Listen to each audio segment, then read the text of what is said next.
Contrairement à son frère qui était un énorme Albert était totalement opposé au régime nazi et contre ses idées. Il risqua de nombreuses fois sa vie pour sauver celle des Juifs et d'autres victimes du Troisième Reich. Albert se rend dans des camps de concentration pour libérer des Juifs en utilisant son nom de famille, Göring. C'est un résistant. Il participe à des actions de sabotage et détourne des camions pour libérer des prisonniers. À la fin de la guerre, il est interrogé puis libéré grâce au témoignage des personnes qu'il a aidées. Mais Albert Göring meurt seul en 1966, rejeté par la société notamment à cause de son nom de famille. Enfin, pour en finir avec ce mec ultra badass, voici une de ses citations. Je crache sur Hitler, sur mon frère et sur tout le régime nazi. Numéro 17. Cléopâtre est à Paris?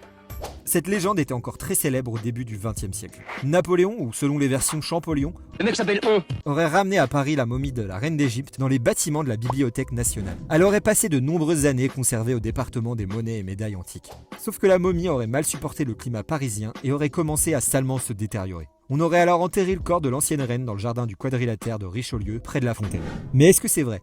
Bon, en réalité, il y aurait vraiment eu des momies ramenées d'Égypte, mais il y a très peu de chances pour que ça soit l'ancienne reine Cléopâtre. Mais ce qui est passionnant ici, c'est de voir comment l'Égypte et les momies passionnent depuis le boom de l'égyptomanie du 19e siècle. Bon voilà, c'est déjà la fin de cette vidéo et de ces 17 anecdotes plus ou moins connues.